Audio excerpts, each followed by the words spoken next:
So right out of the gate, Sean Strickland had some very choice words for Andrew Tate, and we're going to watch them, and then I'm going to tell you what I think about what he said. Here's the thing about Andrew Tate, man, is as young men, I can see why you guys look up to him, because you are moralist men. You have no values. You have no positive male role models. So you latch onto a piece of like Tate, who has money, who has women, and you say, no, I want to be like Tate. All my problems in the world, they're because women are me. They're because this is no, that's not it. You ever watch an interview where he goes on in detail about how he pretended to be a cam girl and used to rob people's savings? So the chicks would sit there and hit a keyboard that wasn't plugged in. And me and my brother, and eventually some staff I trained, would do all the talking. To see the way he talked with no remorse. It wasn't, you know what, man? I did something so morally wrong. I took advantage of men. It was like, nah, I'm a piece of shit. We were taking their money, all of it. All right, so a couple things. Number one is I think that there is confusion between what Andrew Tate says and what he doesn't say.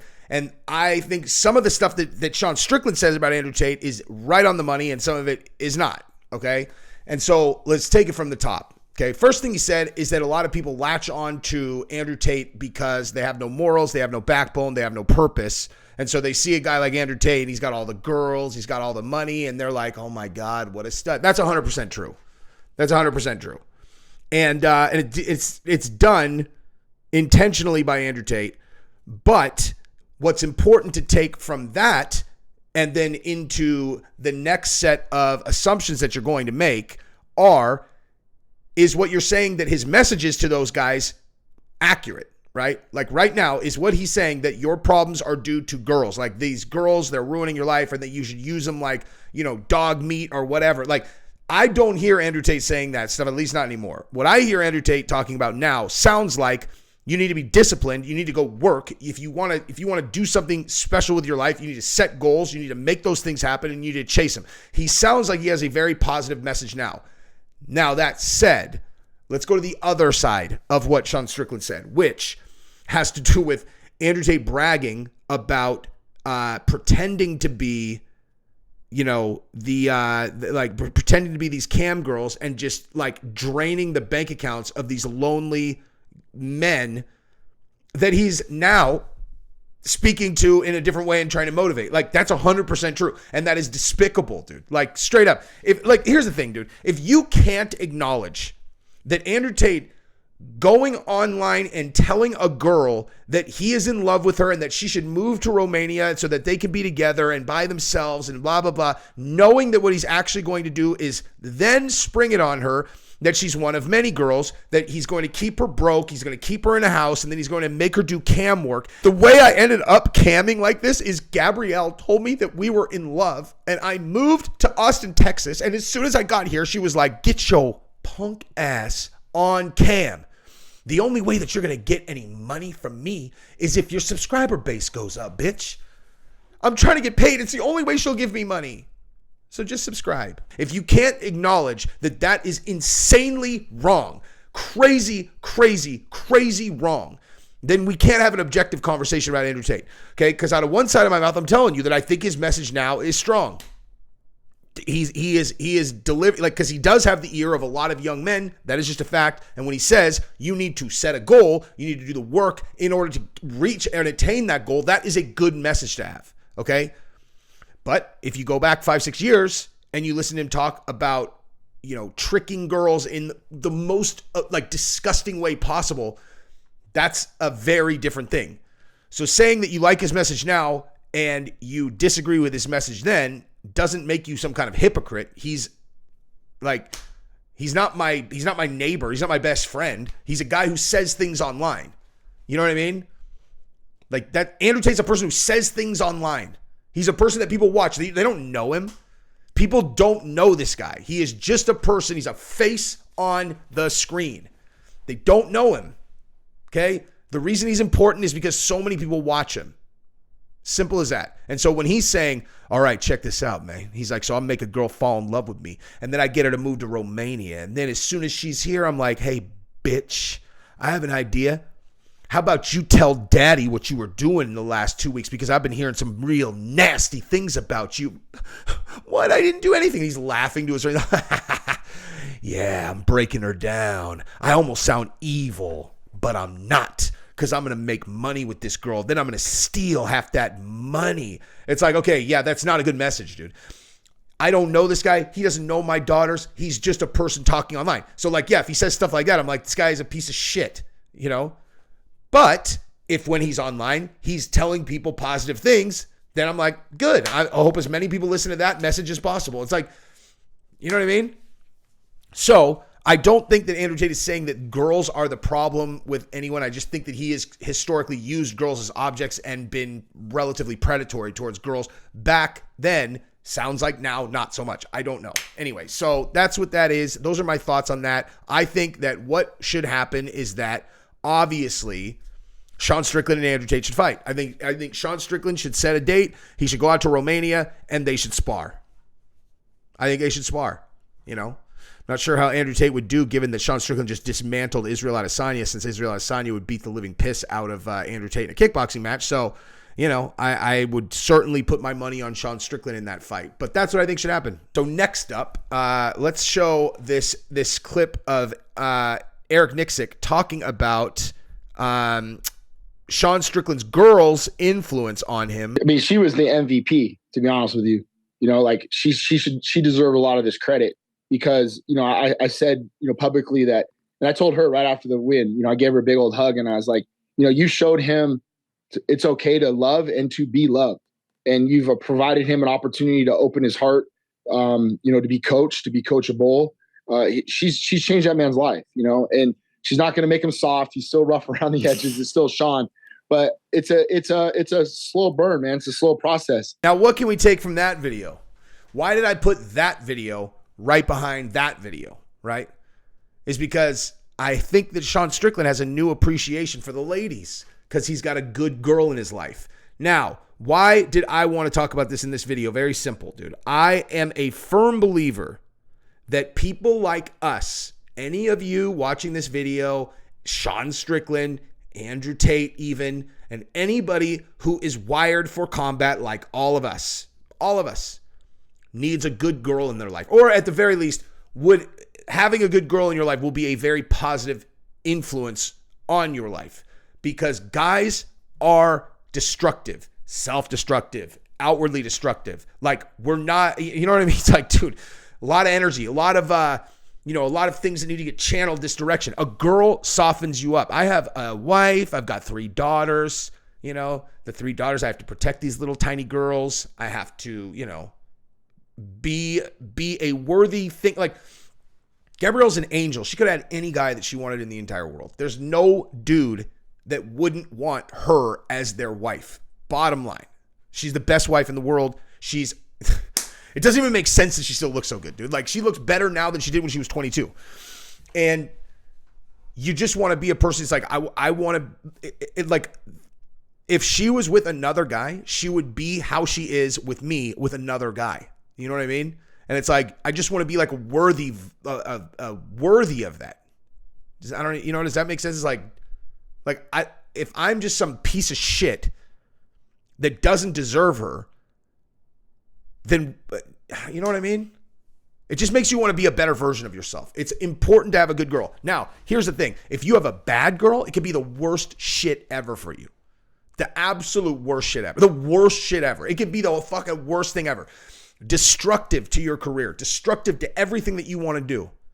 Okay? If you have a girl that builds you up, gives you confidence, tells you you're doing things well, shows you the right way to, you know, like, or just, not shows you, but like just, you know, I don't know, points you in the direction of your strengths.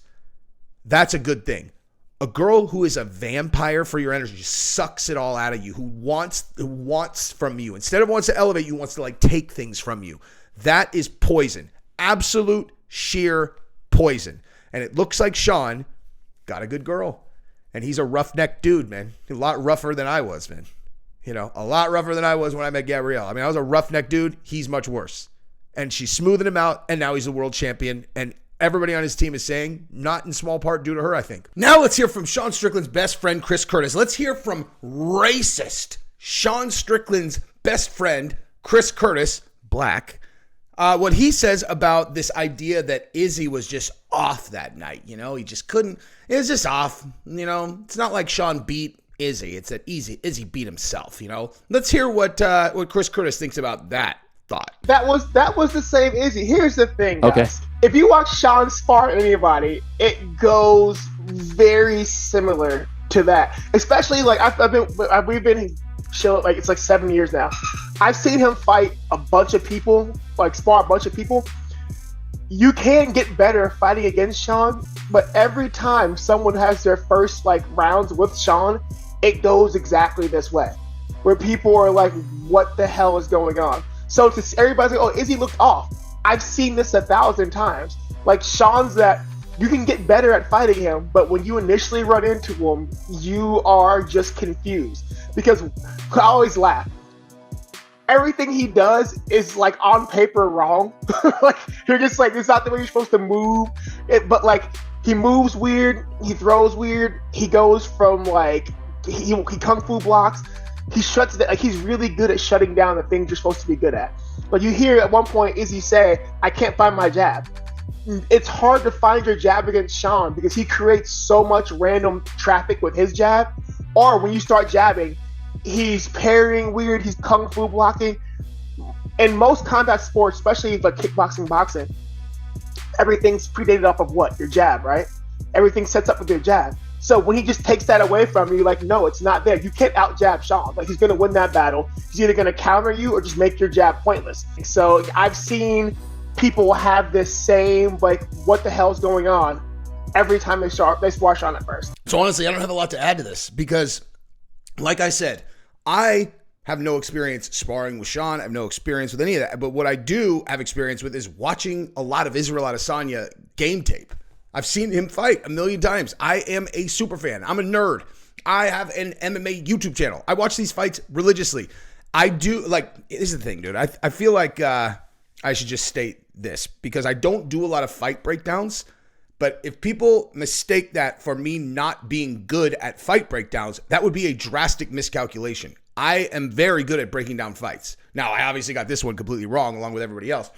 But I have a very good and well-trained eye when I'm looking at fighters and how they're moving and how they're throwing, etc. And like, dude, sometimes people do look off. They look way off, you know? And usually you can kind of see like, they're just like, they're not moving right. A lot of times mentally you could see there's like, dude, there's something wrong with him today, dude.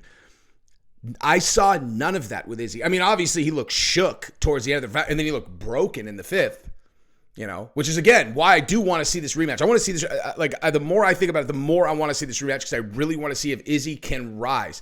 The idea that Izzy is weak-minded, I don't agree with that at all. As a matter of fact, I think that entire, like, narrative is ludicrous. Now, we are about to look at something about Dana basically stating, like, dude, there's something up with Izzy, man. There's something wrong. Like, there's something wrong with him. You know, I saw it, and then after he behaved XYZ, we're going to talk about that.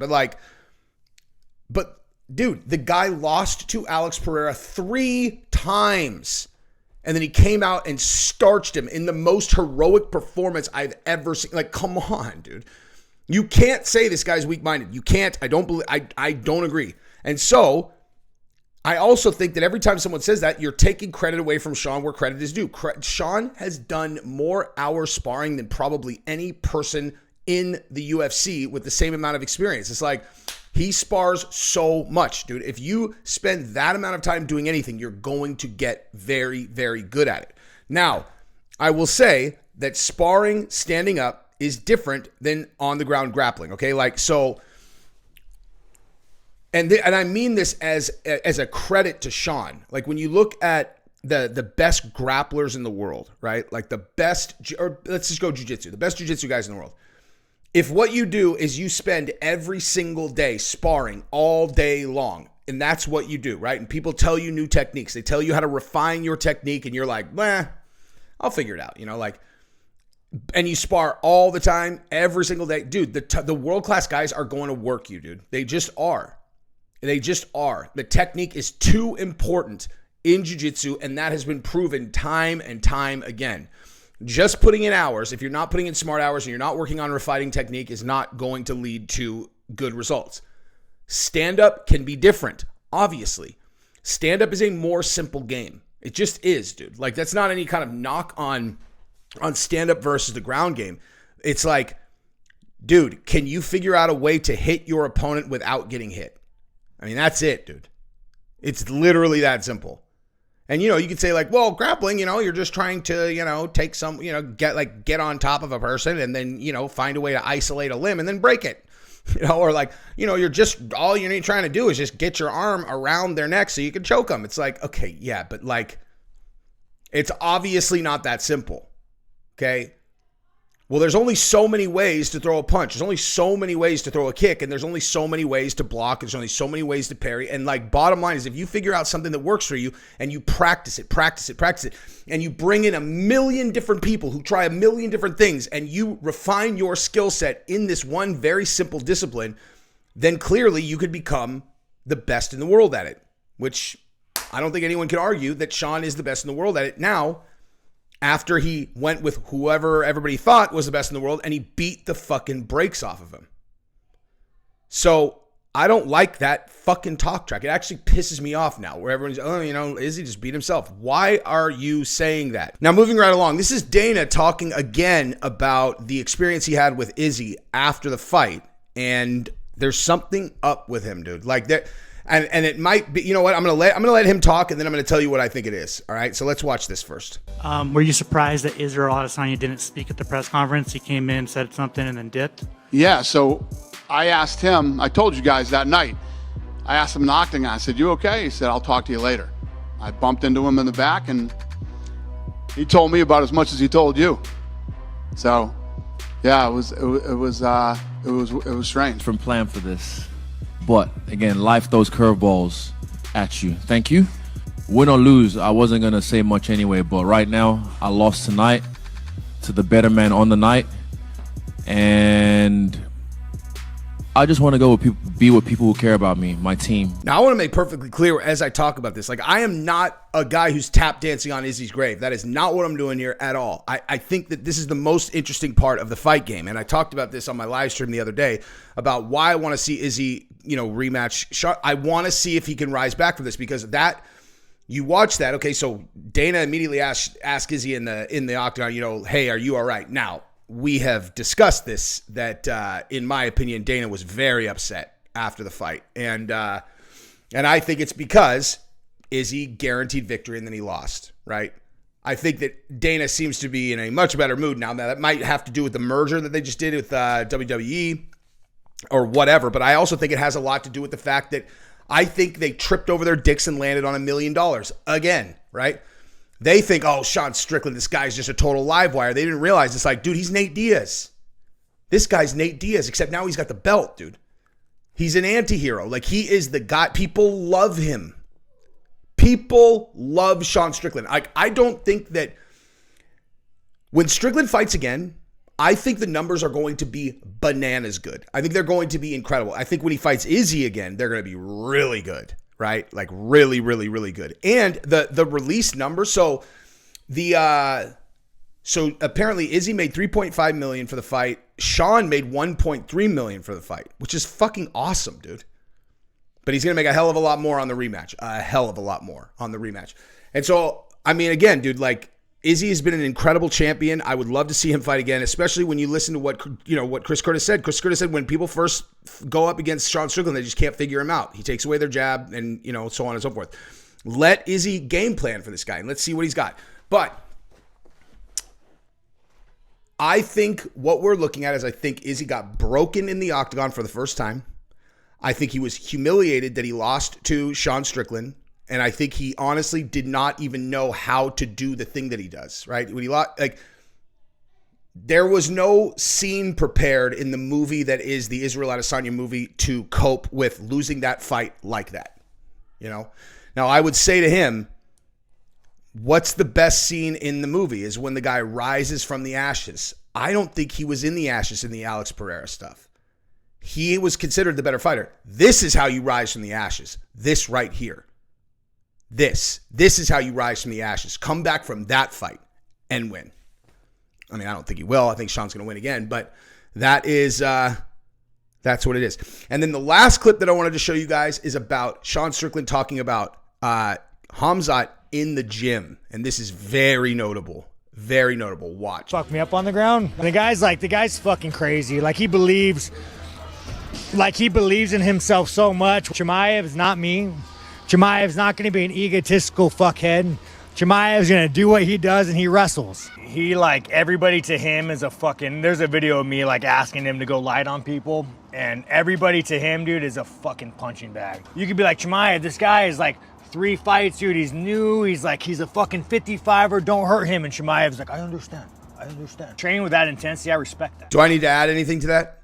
Sean Strickland openly has acknowledged right there that Khamzat has an enormous grappling advantage against him on the ground. Okay? So here's the deal. Khamzat's going to be fighting Paulo Costa. If he beats Paulo Costa, he is very likely to get an immediate title shot. Who knows? I mean, you got Drickus in there. You got Izzy in there. It is a total cluster, to be perfectly honest with you. You know, who would get the next title shot. But if Khamzat beats Costa, you got to figure he's right there. He is right there. And so in the event that does happen, that's a completely different universe in terms of matchup for Strickland versus Izzy, right? No one's ever been able to take Strickland down, though. Same type of deal. It's like, let's see, right? When he's saying that Khamzat worked him grappling, they're grappling. It's, you know, I mean, unless I'm misunderstanding, he's talking about in grappling, like, you know, like it's not like you just always do MMA, you know. You have grappling class, you have striking class, you have mixed martial arts class. You have to put it all together, but like, so. I mean, I don't know. What do you guys think, dude? Who do you think is the middleweight champion in 1 year? Do you think it's Khamzat? You think it's Strickland? You think it's Izzy? Do you think it's Drickus? Man, you know what? I'm going to do that poll right now. That is such a good poll, dude. I'm going to do that right now.